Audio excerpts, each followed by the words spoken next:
Welcome back to another episode of Careers with Nelly. I am happy to have you back if you're a returning viewer. And if you're new here, my name is Nelly, and on this channel, I share content on career growth, personal growth, and job search strategies to help you build a rewarding and fulfilling career. So today's episode, I will be sharing with you 5 common interview questions. And when I say common, it means you can never miss this question, or you will almost never miss this question in any job interview. So if you're out there, you're looking for a job and you're preparing for interviews, then this is a must-watch video for you to equip you with those 5 questions that you're likely to get in any interview at whatever level that you're going to go.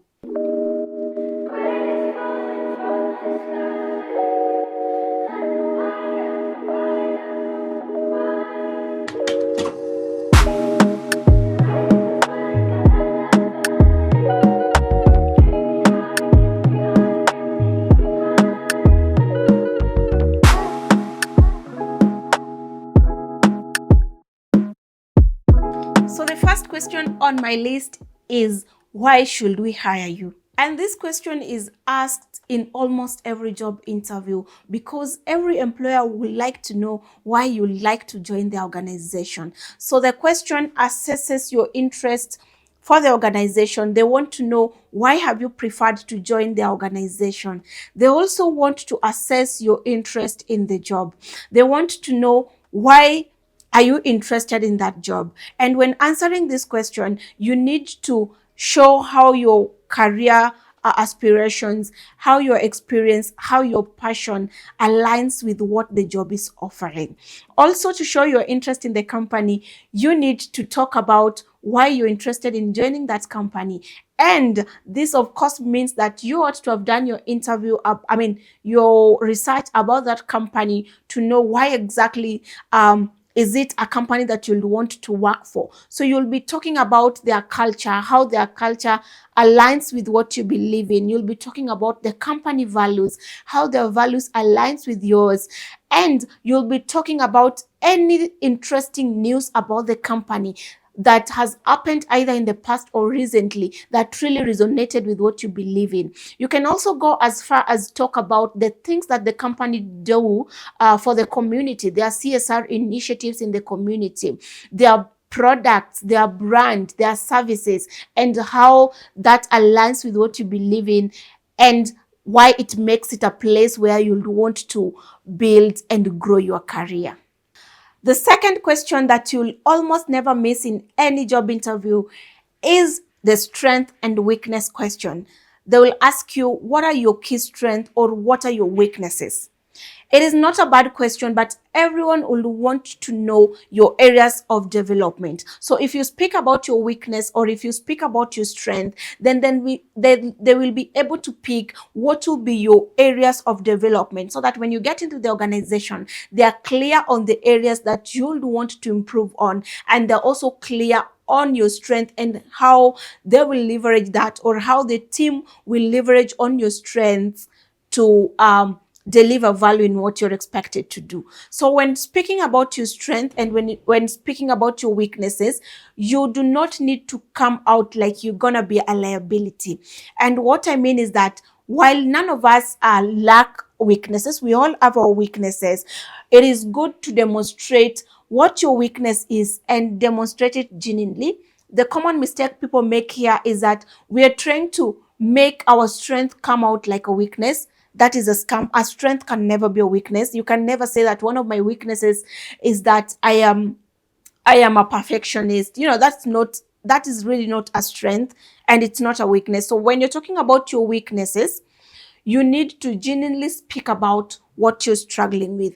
But the catch is, you should not mention a weakness that is something that the job prioritizes. For instance, if the job says that they want a good communicator, you can never say that one of your weaknesses is that you struggle to communicate.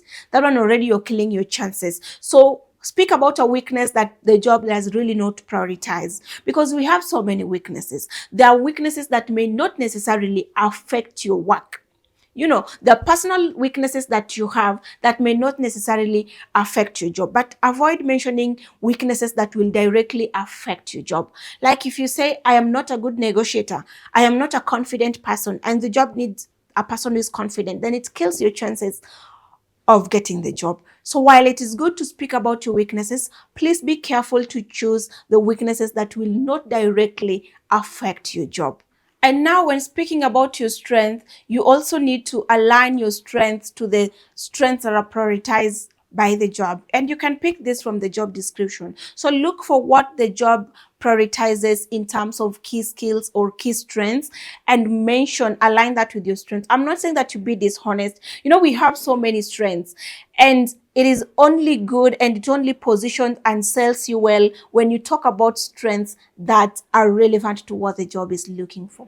The third most common question that you'll almost never miss in any interview is, talk to us about your key achievements and failures in your current or previous jobs.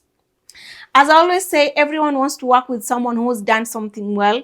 They will want to understand the track record of your career. So that's why they'll ask you questions around achievement. And they'll also want to understand, again, which mistakes have you done? What is it that you've not been able to get it right, and again, just getting to know which will be your key areas of development. They'll also want to test whether you're honest with yourself, because if you have a career spanning more than 5 years or even 1 year, and you're asked about the mistakes that you have done, and you say no, it is almost not possible that you've never done any mistake throughout your job. So they want to know what have been your greatest mistakes. They also want to understand what have been your learning points. What have you learned from those mistakes, and how have they helped you grow to make you a better person? Because there are chances that if you make a mistake, then you're most likely not going to repeat it, especially if you lived with the consequences of that mistake. So when speaking about your achievements, it is important that you make them as quantifiable as possible. So you need to incorporate numbers, you need to incorporate percentages, you need to incorporate the analytical bits of your accomplishment. So for instance, if you're talking about having increased sales volumes in your previous jobs, don't just leave it at saying, I increased sales in my previous jobs as the lead sales generator. Instead, say that I increased sales volume by 50%, and this made the sales move from 100 million to 200 million within this period of time. So you incorporate your achievement with numbers as much as possible. The next common question that you'll always get in every interview is, what is your salary expectation? And this question always leaves most interviewers surprised. I don't know if people never expect that it will be asked, but it is a good question because it helps the employer or the recruiter understand or gauge whether or not you're within their budget. Every role that is being advertised has a budget attached to it, and this question helps them understand if you're within the budget, and also it also deeply help an interviewer analyze the worth of your job in the current organization. It is not always asked to underpay you. That is not a good recruitment practice. If you've ever been a victim of that, I'm sorry about it. But this question, a good recruiter should use it to understand whether you're within the budget. So then how should you answer this question? You should answer this question straightforward by mentioning what you want. But there's a whole story in mentioning what you want. That means you ought to have done your background on what the market pays for people doing the same job as you with the same experience. You ought to have understood the industry pay lines. And of course, you also ought to have understood your worth and know what you're looking to be compensated for the value that you'll bring to the organization. So don't shy away from answering this question, because it is a very important bit of every interview process to help them understand your budget, if you're still within the budget lines, if you're someone the company is going to afford, and also what you prioritize in terms of the compensation, because it is not always about the salary only, the money bit, but there are other aspects of the compensation that you can talk about when you're answering this question. Like you can say, my salary expectation is between this amount to this amount, but I also prioritize, I also have a keen focus on other aspects of the compensation, maybe like the compensation around leave, our pension, medical benefit, paid holidays. All this is quite important to discuss in the interview to help the employer make the hiring decision. And the last question, I know, is what all of you have been waiting for. I didn't want to start with it, but it is one of the most common interview questions, is tell me about yourself, or tell us about yourself. This is the pace setter for every conversation. It sets the tone for the interview, and it is a good question that the interviewer will always be using to get so much information just in one question, because this question will help them to have an overview of your work experience. It will help them to understand your skills and competencies. It will help them to assess your level of confidence, how you engage with people, your ability to communicate. It will help to assess so many things just in one question. So you will almost never miss it in any interview. While it may not necessarily be asked just like, tell me about yourself, there are so many ways to ask this question, like walk us through your work experience, walk us through your background. So who are you? How would you describe yourself? Introduce yourself. It is asked in so many dimensions, but it is a common question that every interviewer will always use to get the information that will guide the entire interview conversation.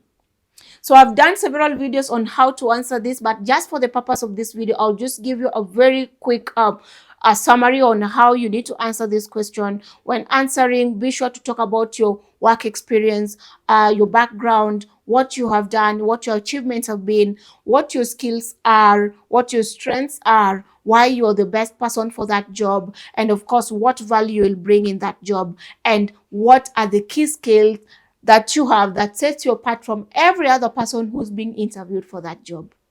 And before I close this video, I will give you a bonus question that you will always also be asked in any job interview. And the question is, do you have any question for us? It opens the conversation for you, because, you've been on that other side, you've been the one answering questions, but now you've been given a chance to ask the panelist a question so that you also get to ask your questions. So this is also a common question that you will be asked in interviews when they just give you a chance to ask them a question. And my advice has always been, when you get this chance, please make good use of it and ensure that you ask a question. I have also done several videos on the best questions that you can ask when given this chance. I'll be linking them, but be sure to always prepare at least 2 to 3 questions that you will ask the panelists when given a chance to do so. So now you have it. I've shared with you a very powerful and common interview question. So when you're preparing for your next interview, you want to be sure that you've prepared questions, or you've prepared how to answer questions around these 5 areas that I have shared with you. If that is something that, of course, you've been struggling with, now you have it. It will help you with your preparation, and I hope you shine in your next interview. So thank you so much for watching. If you've not subscribed to this channel, this is a good time for you just to click the subscribe button. Put on the notification bell and subscribe to join this community where we're all about learning and making ourselves better for those rewarding good jobs that we are always looking out for. Let me know some of the topics that you'll want me to talk about in my next videos, and I'll be sure to guide you in those questions. Thank you so much for watching. Till next time, bye bye.